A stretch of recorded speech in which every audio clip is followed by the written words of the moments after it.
Geeks and geekettes, gats and gittens, ladies and gentlemen, senors and senoras, comic book fans all around the world. It's time once again for Ask Chuck Dixon, where you get to ask me, world-renowned, world-famous, world-celebrated, often fated comic book writer, Chuck Dixon. You get to ask me questions about what I do for a living. What I do for a living is I write comic books. Let's get to our first question. Kian Kurji, do you like the idea that Superman was Superboy in his early days and from time to time fought with the Legion of Superheroes? Some writers like this idea, like those from the Silver Age and Jeff Johns, while others just have Superman skipping over the Superboy phase, such as the Golden Age and John Byrne. I didn't care one way or the other about Superboy when I was a kid. I wanted to read about Superman. So Superboy really wasn't, I read him if, I was at somebody's house and they had a stack of adventure comics. I'd read some Superboy stories. But for the most part, I didn't find them that interesting. But the charm of the Superman universe is the depth of it. And you can't ignore Superboy. It is interesting. Based an entire television series on it. It is interesting. How did this guy grow up? What was his past like? His relationship with Mom and Pa Kent, which obviously come out as integral figures in the Superboy stories because they're his parents, his Earth parents, his adoptive parents. So if there were people that wanted to read about Superboy, and apparently there were millions who did, yes, you provide them with Superboy stories. Why ignore that facet? It's interesting how this little baby from another planet grew into the world's greatest superhero, and that evolution, that continuing origin. To want to ignore all of it entirely doesn't make any sense to me at all. We all are a product of our past, Superman included. Legion of Superheroes, I didn't have a lot of time for at all. I just did not care for the Legion of Superheroes. It was too many characters. They didn't engage me. They all seemed like each one of them had, and they did, each one of them had their own specific party trick. And it just didn't do anything for me. The smartest kid in my elementary school and my entire public school life, the smartest kid with the highest IQ, just genius IQ, taught himself French in junior high. Used to correct the French teacher on her grammar. He loved Legion of Superheroes, but I think it took that kind of kid to keep all these characters straight, to remember their names. So yeah, that was his favorite comic, which is interesting. But yeah, when you're a creator and you take on these characters, I think you have to acknowledge their past. You have to take everything on board and figure out how to make it work, rather than just eschewing or jettisoning things that you don't care for. It's not a buffet where you get to put whatever you want on your plate when you take over one of these franchises that are decades and decades and decades old, nearly a millennia old. Jeremy Lott, how would you fix comic book distribution? Well, I try to get back on that damn newsstand so kids could actually see them, so the casual readers and looky-loos could be reminded there are still comic books out there, and there's got to be a way. Now, I understand, there's no newsstand anymore, but my local supermarkets have a magazine stand in addition to the impulse rack at the checkout. So there's lots of periodical publications available at the newsstand. I've spoken earlier about how the magazine distribution seems to be taken over by these special, The Life of Elvis, All About the Beatles, those kind of things, these compilations, these sort of Google searches printed on paper and put in the magazine racks. And every time they do a comic book character, and they do them often, there's no comics in them, and there really should be. It'd be a way to get casual readers to read a comic book story. My youngest son recently pointed out there's this manga magazine out that's about manga but has no manga in it. I mean, things like that don't make any sense to me. You have you know, especially for DC Comics, who through Time Warner have a presence on the newsstand. Why can't you get a comic book there? Not a pamphlet, nothing else. I mean, why don't they rethink the formatting? Because the comic book shop is dying. It's dying, and it's taken everything down with it. I mean, I know comic book retailers. I have friends who are comic book retailers. I'm not telling tales out of school. Lots and lots of stores are closing. Now, there will always be comic book shops. A comic book shop opened in my area 2 years ago. It's doing very well. But you know what? He doesn't sell new comics. He just sells back issues. He's just an old-fashioned comic book shop where you go in there and buy tchotchkes and back issues. So they've got to look outside this system. They're like in a suicide pact with the direct market when DC and Marvel and allied themselves with Diamond Distributor and tied themselves almost entirely to the direct market. And it hurt everything across the board. And you could say, well, the bookstores, they're not doing so well either. Well, comics would be doing better in the bookstores if they hadn't abandoned the newsstand. The newsstand is the entry level for comics. That's where you first that's where you first saw comics when you were a kid and got interested. And if you were the 10% or so that really, really, really dug them, you found the comic book shop. Or you looked in the graphic novel aisle at Barnes & Noble. But it begins on the newsstand. So, book sales, bookstore sales, online sales, direct comic book shop sales, they're all suffering for that one reason. So how do you get books in front of kids? Book fairs is a good idea. I think Dan Pilkey can tell you all about it. Go to kids' book fairs. Create material that would fit in, to this, not pandering, not nothing else. Just create material that would be suitable for book fair consumption. And I'm not talking, little golden books about the Punisher that are really made for adults, really, really, really geeky adults. Sorry if you own one of those like sort of ironic little golden books, but actually really good comics. Again, Dan Pilkey. So, think outside the box. Definitely think outside the direct market.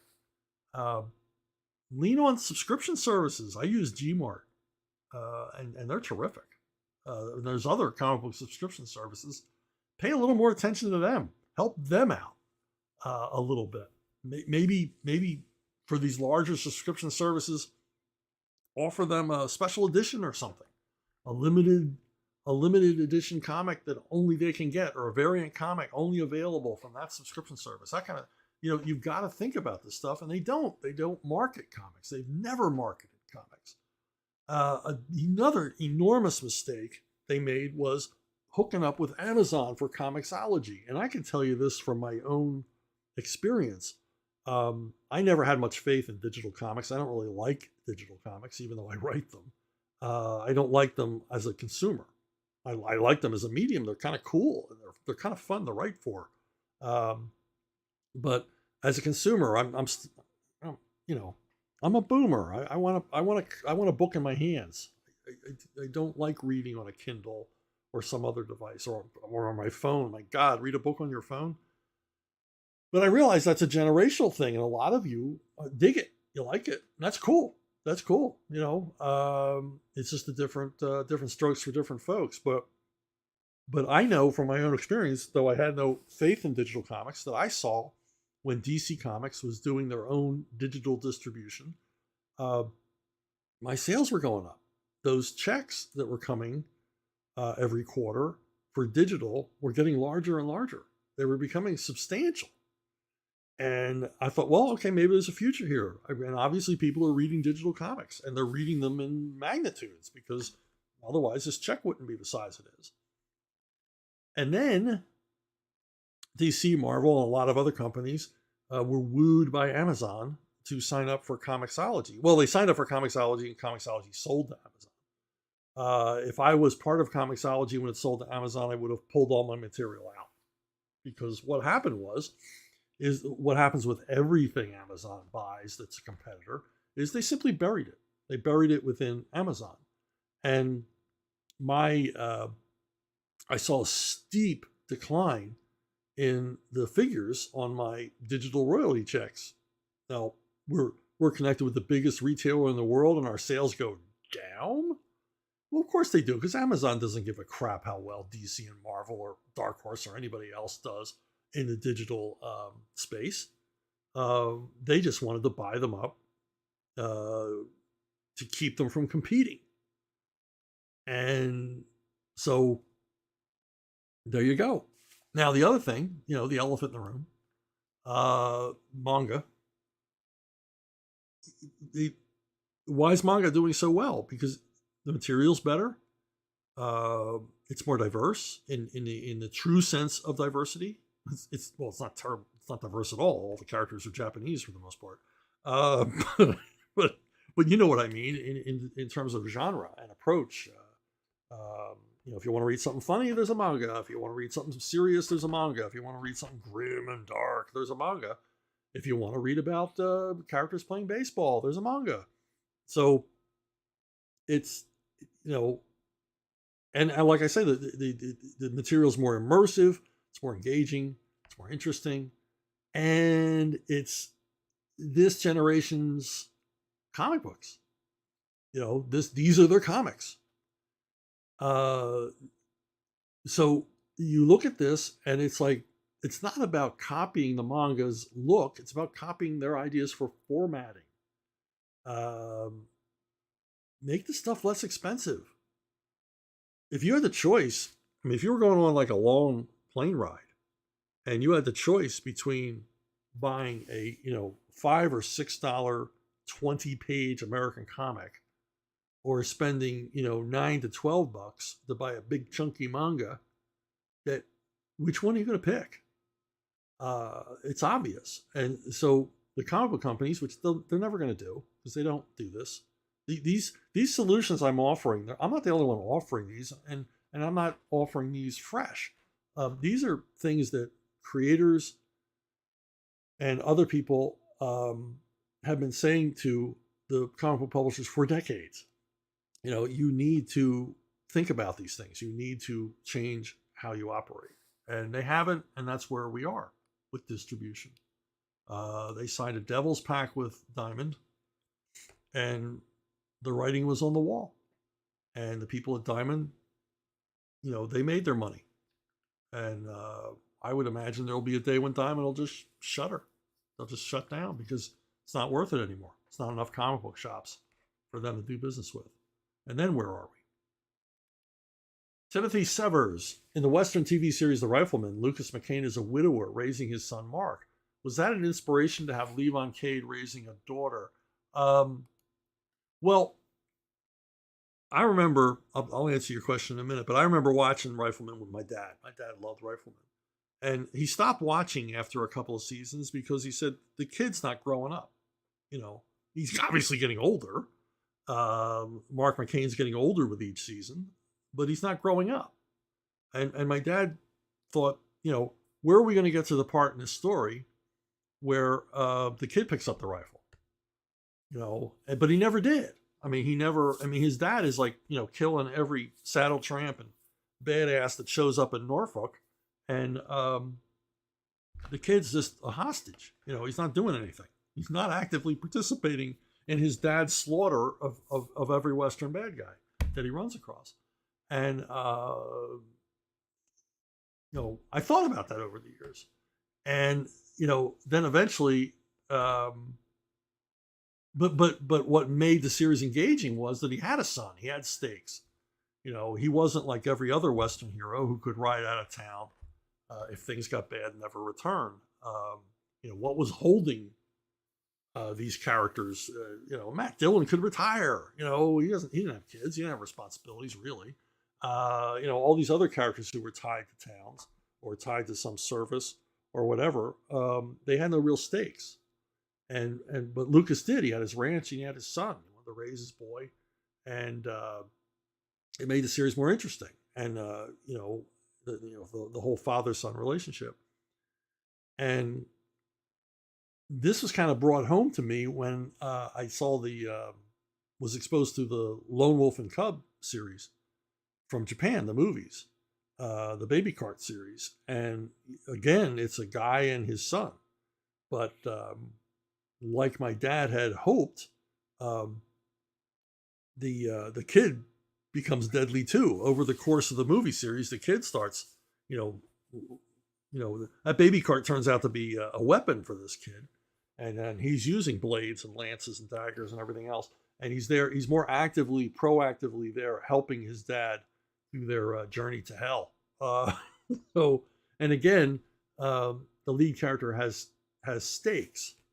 And I thought a lot about that kind of stuff when I went to create Levon Cade. And I wanted to do a series of books that scratched my Punisher itch, because I really missed writing about Frank Castle. I really missed those kinds of stories. And I wanted to get back into it. But I didn't want to do the loner character, the psychotic loner. And I thought, well, what if it's not about revenge?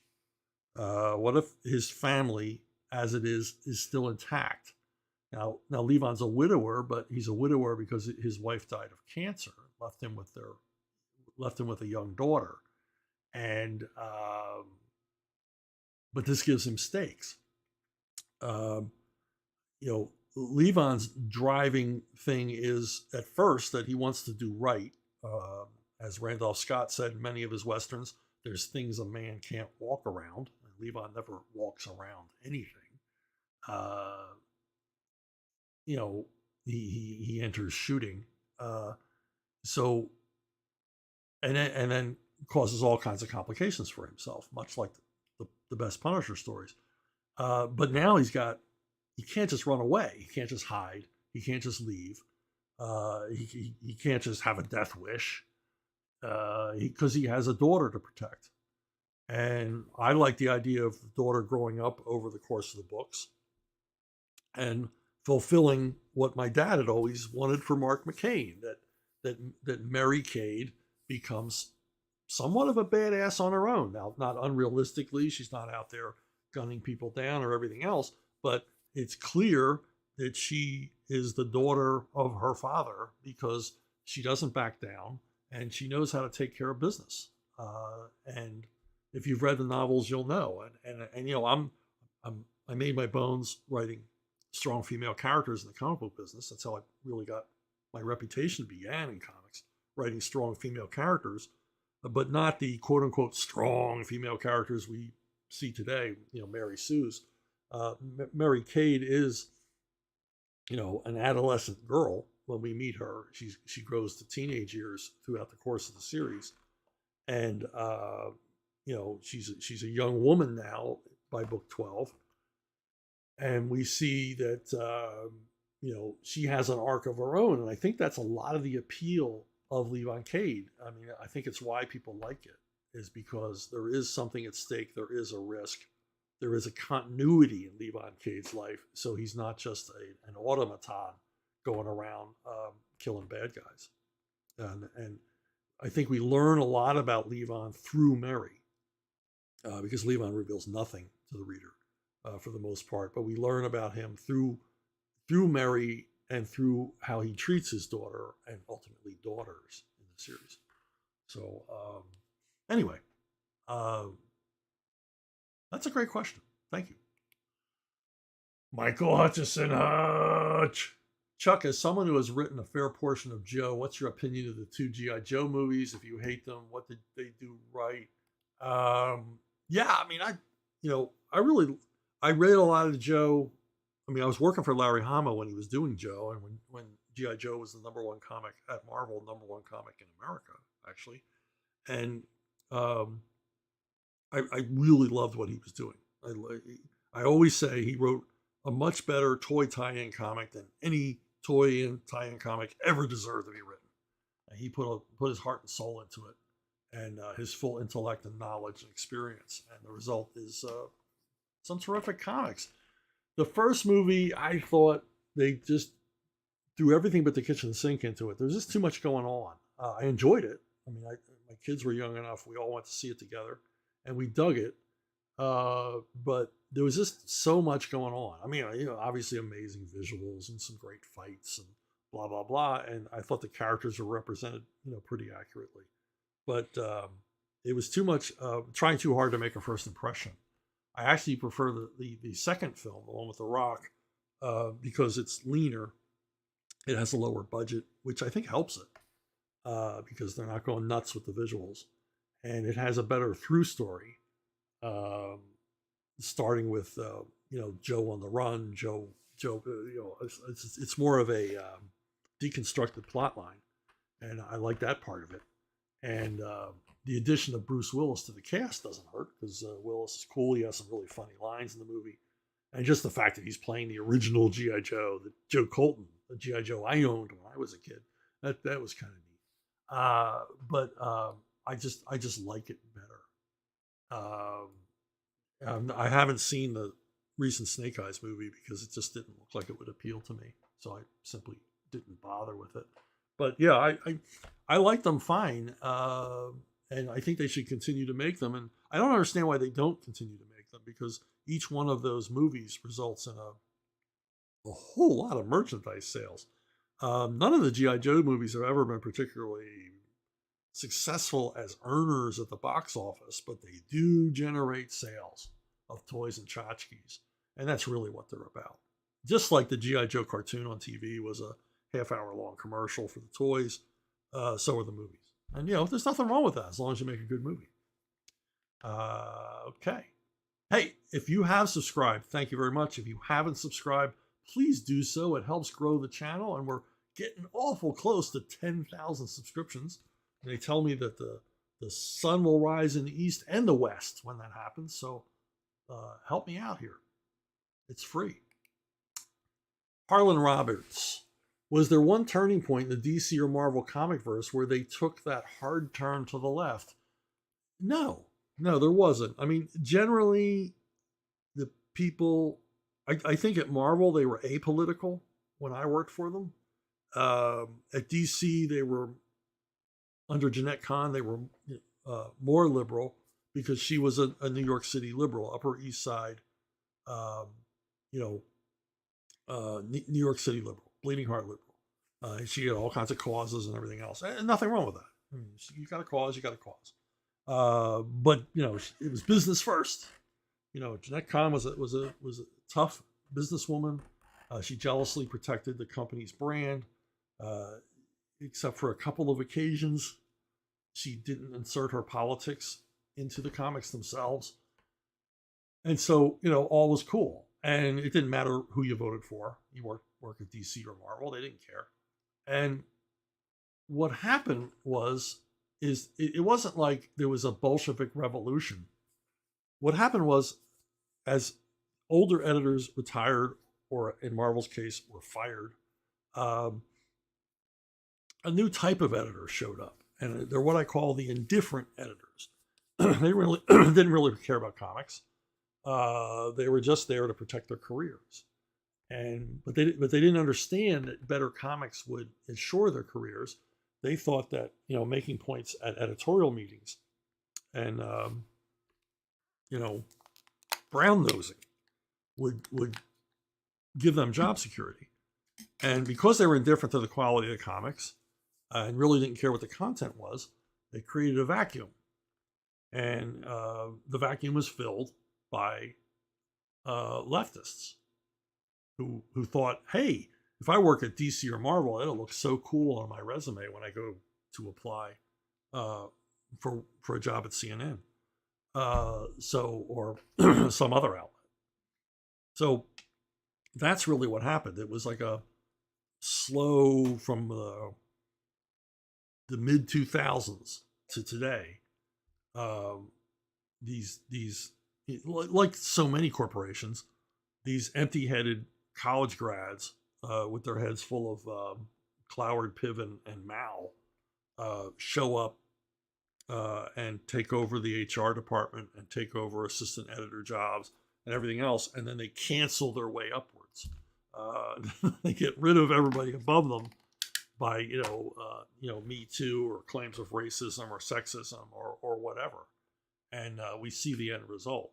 And when they did that as well, they got rid of most of the freelancers who actually knew how to create good comics, because so many of them weren't going to go along with this agenda, or they decided, I'd rather hire my friend from art school, or hire some New York Times best-selling author who knows nothing about writing comics to write these comics because they voted the same way I do. They check all the right boxes. So that's really what happened. It was like a slow devolution, but it's the same at every company, from Bud Light to Ford to United Airlines. The same thing was happening everywhere. Almost looks like it was planned. And it was. I don't want to sound crazy here, but it was planned by the Soviet Union. Former KGB agents have said, we set this in motion, and then the Soviet Union collapsed, but we'd already laid the groundwork at your universities and colleges, and your universities and colleges continued enthusiastically with the Soviet plan to undermine American culture and businesses. And it worked. Hey, who won the Cold War in the end? Matt Coleman, what were some of your earliest pre-professional or childhood stories that you wrote, and did you ever reuse any of that material in your later professional work? When I was a kid in elementary school, I created a character called Melvin Mudball. And as you can see, it's very easy to draw. I recreated these. These aren't my childhood drawings. I just quickly did some Melvin Mudball drawings. And the thing about Melvin Mudball was he could be anything I wanted him to be. It was just a simple template of a cartoon character, sort of Muppet looking, that I could morph into anything I wanted him to be. So I don't remember anything about his adventures or motivations or anything like that. But I drew tons and tons of comics when I was a kid, drew my own comics. And all the way up through high school, I was drawing my own comic books, usually in math class on lined paper, because, there was no one to draw them for me. But then, as I decided I wanted a career in comics, I actually, for a while, foolishly thought I could make it on the art end. So I started drawing, pages on like real Bristol board at the right sizes and everything else. And he created a whole bunch of things that went nowhere. But the one I most fondly remember was a pair of characters called Sigurd and Slasher. And as you can see very clearly, they are a funny animal parody of the sword and sorcery genre. They're very much Conan as done as Looney Tunes. And I, did a whole bunch of pages and some stories. Nothing was ever completed. And my idea was to get them published in fanzines, which were still a thing at the time. These amateur publications that would do comics. And, but I, for one reason or another, I had other jobs to work and everything else. I simply never submitted them to anybody. So the world is seeing these characters for the first time here on Ask Chuck Dixon. And,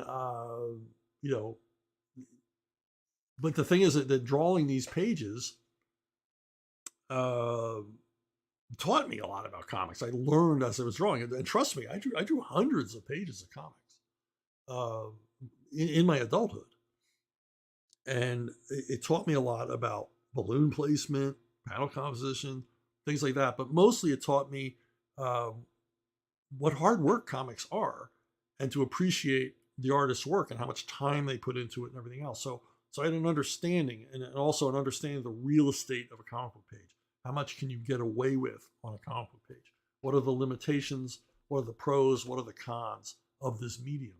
And actually hands-on, penciling and inking and the rest of it, and doing my own lettering, which I'm horrible at lettering. I'm not that great a cartoonist either. But boy, the lettering was a big deficit for me. Lettering is important. Bad lettering can ruin even a professionally done comic if the lettering looks like crap. But anyway, anyway, it taught me a lot. So those are some of my earliest creations. The secret is out. Twin spin. Here we go. Matt Coleman again. What childhood and teenage years movies, TV, books, comic strips, comics did you like, and how did they influence your writing as an adult? Well,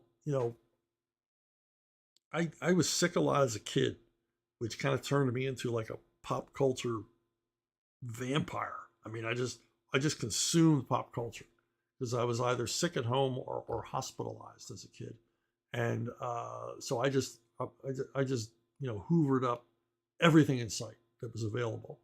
And I think my earliest favorite television show was Twilight Zone, which often scared the living hell out of me. I don't know why my parents let me keep watching it, because I would have nightmares. And the thing I would have nightmares about is the episodes involving nuclear war, because when I was a kid, nuclear war was a real thing. I mean, they keep talking about, we're on the verge of World War III and everything else. We really were on the verge of World War III a couple of times when I was a kid.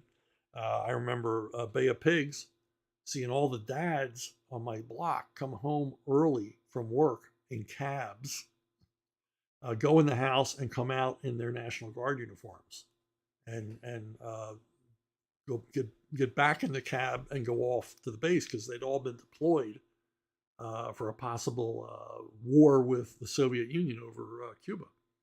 And so these things were very real. I could watch all the monster movies in the world, and they never gave me nightmares. But episodes of Twilight Zone and Failsafe, they gave me nightmares. But I never missed an episode. I loved it. Loved it. I would sit way too close to the television. So shocks like, what was it, Terror at 20,000 feet? I think that's what it's called, the one with Shatner and the thing on the wing. Yeah, that freaked me out. Oh, Man from U.N.C.L.E., another one. I recently did a What You Reading episode about Man from U.N.C.L.E. I thought these were the coolest guys in the world. And they kind of replaced the TV Western. The spy craze, if you were a kid back then, sort of took over the TV Western. And but I loved Westerns. When I was a kid, watched them with my dad.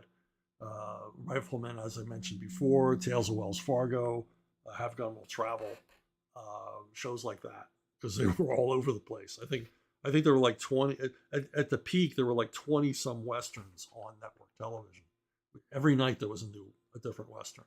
And I was looking through TV schedules from the 60s recently, just idly looking, what was on what night.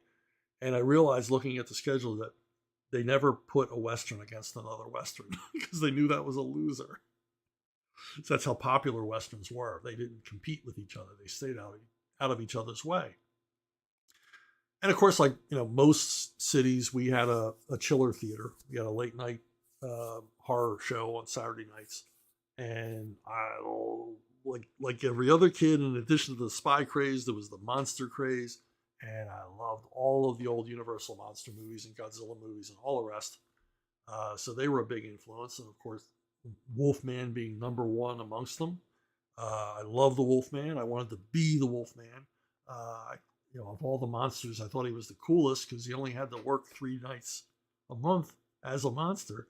The rest of the time, he could be perfectly normal, although apparently, from Lon Chaney Jr.'s performance, highly agitated. So, and Tarzan. Tarzan was a big part of my childhood. I love the Tarzan movies. They were still making Tarzan movies when I was a kid, so I could go to the Saturday matinees and see, Jock Mahoney as Tarzan, Gordon Scott. And our local CBS affiliate every year would have a Tarzan week, where on the early show and late show, they would just run through all the MGM Tarzans. And I rewatched them over and over and over and over again. And then, of course, later found the books.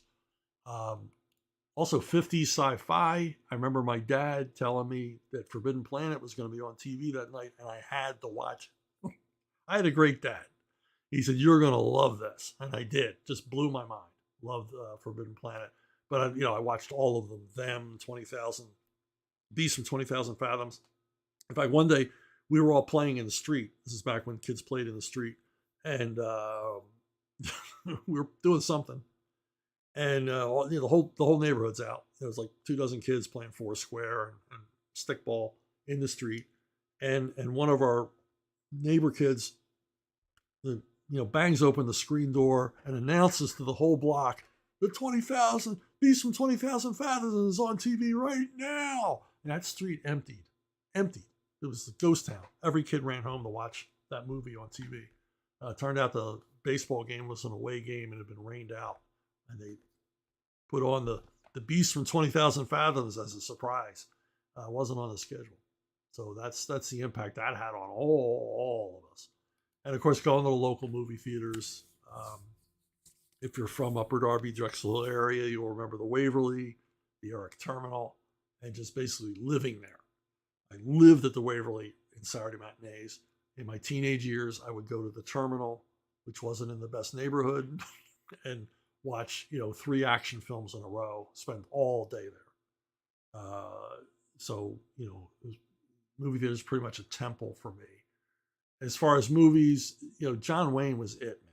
John Wayne was it when I was a kid. I remember having a discussion with other kids in the back alley, and we were talking about basically manliness. Who's the when you grow up, who do you want to be?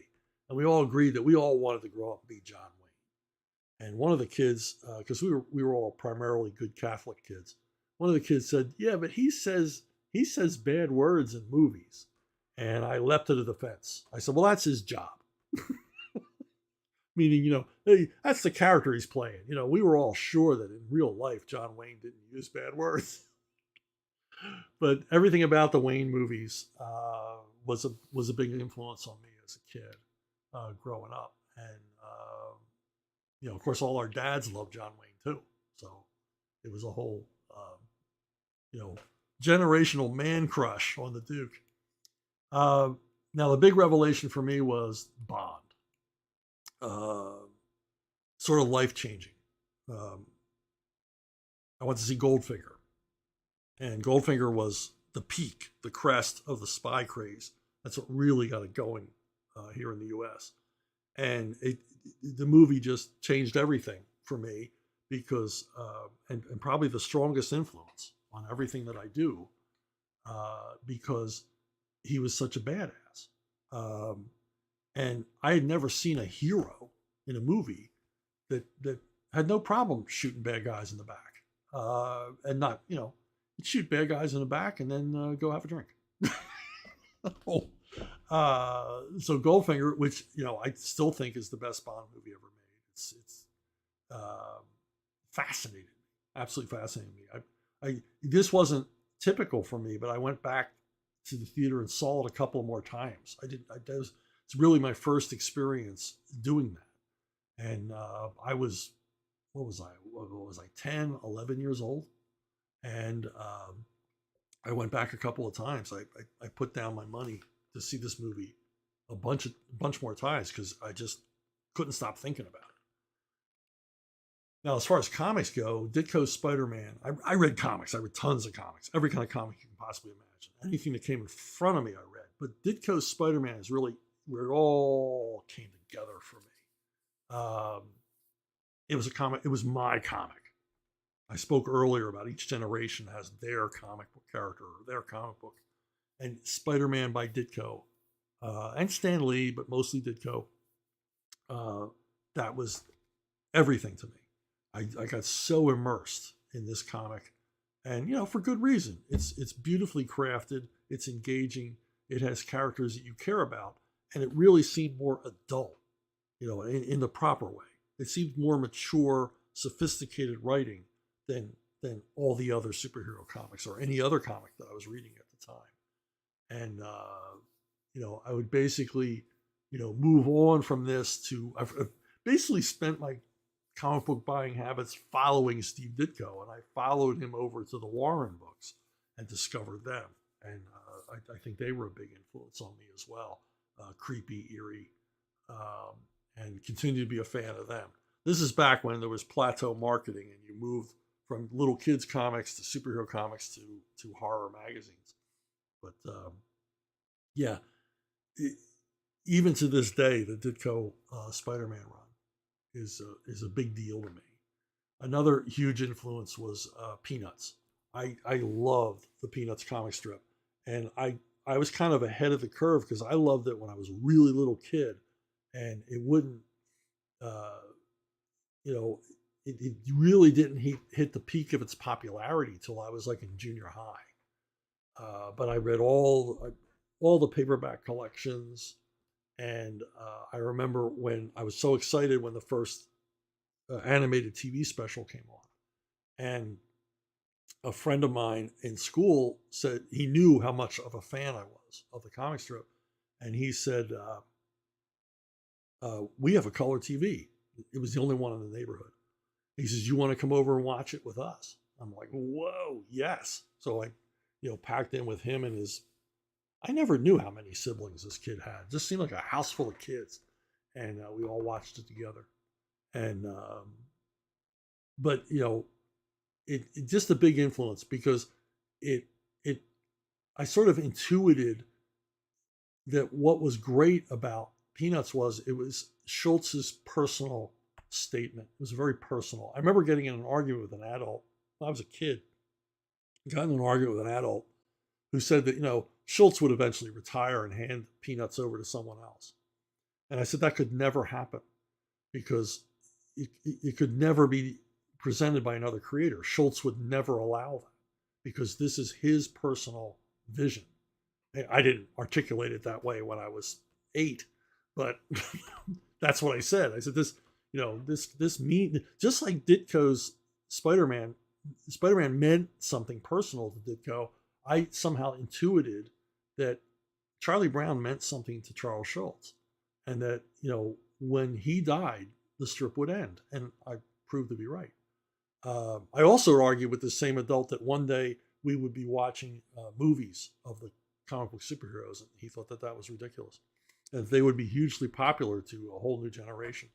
I was 8 or 9 making these arguments. So, but the thing I now understand about Peanuts and why it was successful was it had that mix of pathos in with the humor. There was heart to it. There was a depth. That resonated with readers.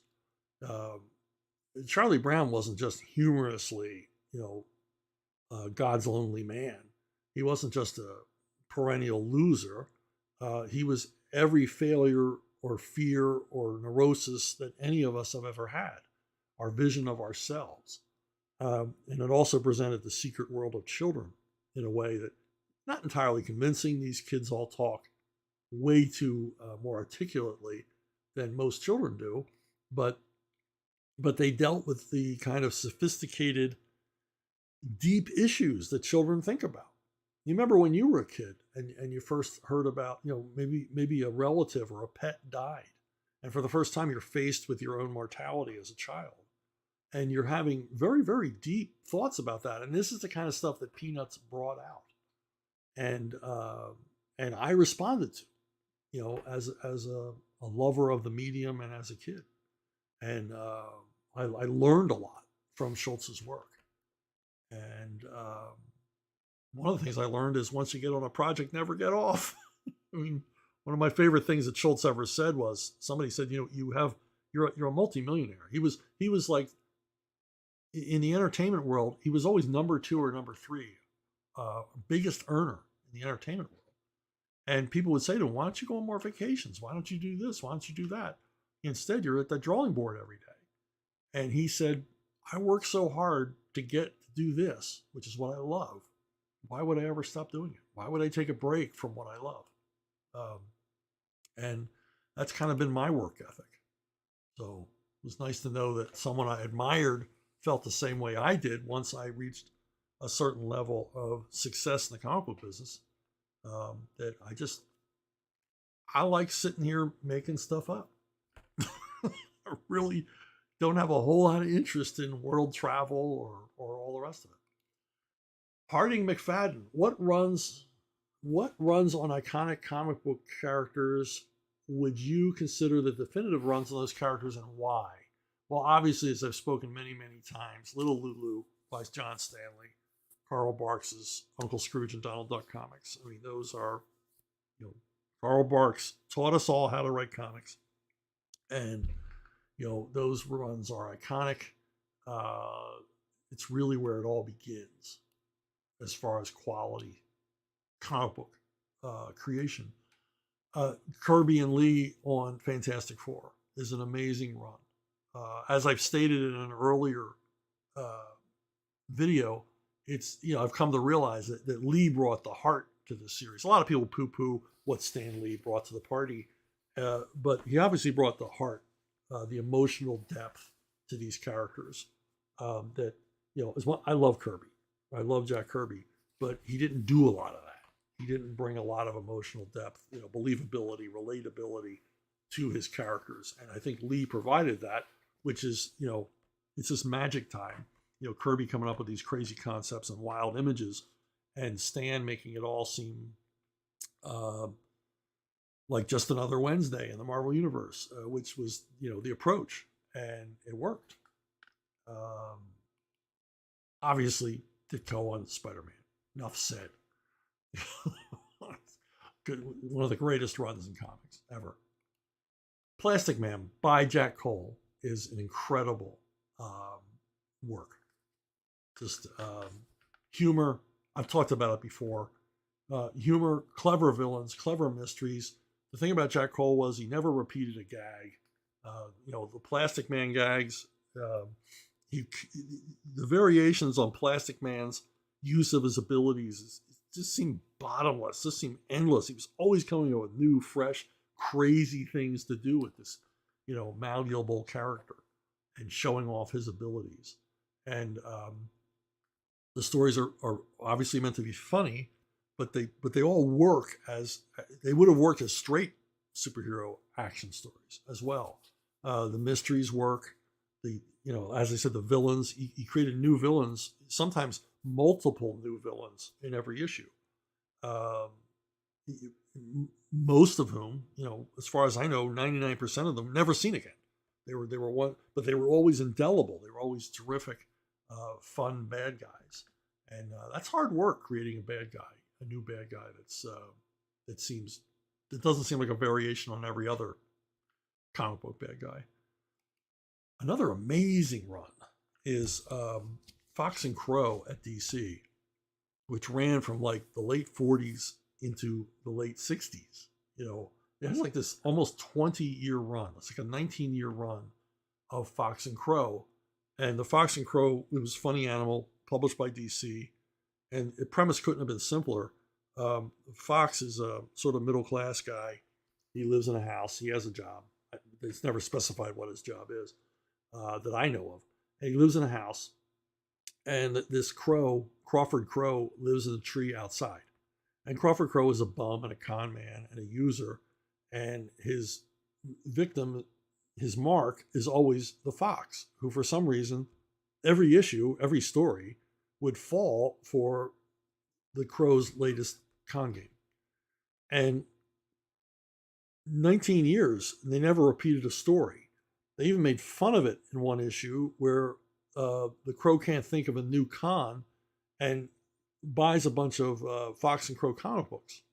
So he can go into the back issues to see if he can find some inspiration. The other amazing thing, not just the long run of this and the consistent quality of the stories, they're always funny, always clever, always well worked out.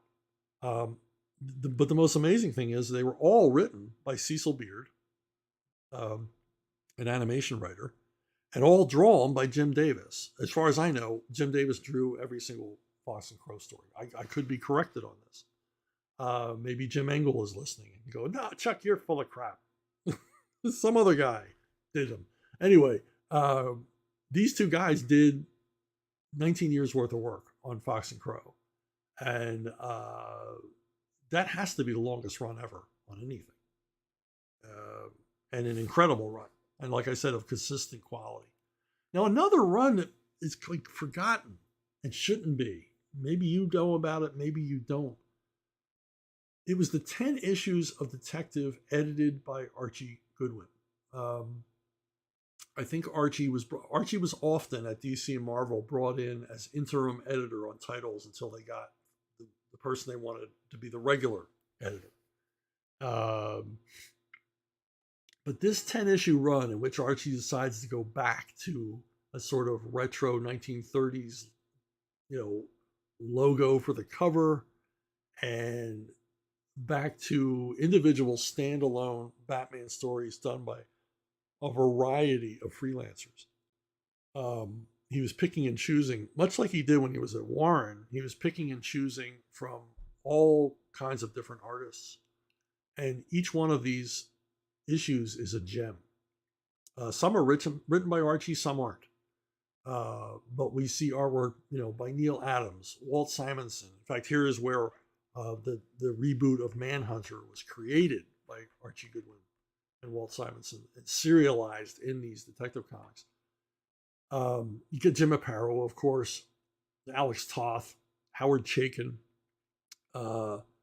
And this was in an era when they moved away from the 15-cent comic. They were forced to start doing these 60-cent 100-page collections because DC and Marvel both were fighting for space on the newsstand. And newsstands weren't carrying comics, so they had to start doing the regular issue of the comic at 100 pages every month, and the back was filled with reprints. And because it was Archie, even the reprints are cool. He picks really great reprints to throw into the back of the issues, so you're being exposed to, the best Golden Age stories selected from DC's archives, as well as these terrific lead features. And the stories are uniformly terrific. And what I like about them is they're very meat and potatoes Batman stories. You've got straight up action stories. You've got whodunits. You've got every kind of Batman story you can imagine in these 10 issues. And the standout amongst them is a story called Night of the Stalker. And Night of the Stalker was a big influence on me as a kid. It caused me to supplant Denny O'Neil with Archie Goodwin. And I told Denny this. Denny laughed. This run and this issue in particular made me replace Denny with Archie Goodwin as my favorite Batman guy. And the funny thing is, Night of the Stalker, the lead story, isn't even written by Archie. The artwork is by Sal Amendola, who was I believe it was a Continuity Studios staffer, the commercial art business owned by Neil Adams. Sal Amendola, and written by someone named Vin Amendola, who I can only assume was Sal's brother. Story could not be simpler. It is, and I don't know why the story isn't reprinted endlessly. Bunch of guys rob a bank in Gotham. They escape, and if I remember right, they run over a child. Somehow an innocent is killed in the robbery. And they head out to the outskirts of town, to their hideaway, where they're going to wait out the manhunt, unknowing that Batman is on their heels the whole way. And one by one, he takes out each one of the gang members in perfect Batman style, super dramatic, super spooky, super suspenseful. And that's it. They rob the bank, Batman goes after them and kicks their ass. And that's the story. I loved it. I loved every page. I loved the ideas. And it really cemented in my mind the idea of Batman as like the ultimate badass. I don't think, I should have really gone back and looked at the story, but I don't think Batman even has one single line of dialogue in this entire story. And I have to think that this was a big influence, not just on me, but on other creators. But this run, if I were DC, I would collect this run of DC's, of Detective Comics edited by Archie, as a compilation, just so you could try to experience how exciting this was to pick up each one of these issues on the newsstand. Now, Archie stopped editing. They handed it over to somebody else who I can't remember. And it went back to business as usual, sort of, lame Batman family stuff. Moved away from the excellent work being done here to sort of, standard 70s Batman stuff. Forgettable for the most part. Hey, I'm going to take a last bite here from a question that I had in a previous video where it was a question about traps, death traps. And I reviewed death traps that I liked in comics, and then I reviewed some death traps that I had worked on, mostly on Batman with Graham Nolan. And I completely forgot about a Levon Cade death trap that I was particularly proud of. I think it's in the book Levon's Kin. I'm the writer, not a fan, so I don't remember where the scene happened. But I do remember, and I didn't even think of this trap. I got this trap from the biography of a former SS officer who served in Indochina in the French Foreign Legion, represented here. This is from a movie. This is an actual still. Very good movie, whose name I can't remember. Bruno Kremer plays the SS guy. But not the SS guy from the book, but just an SS guy, because apparently a lot of SS guys and German troops ended up being recruited by the French to go fight the Viet Minh, who would later become the Viet Cong.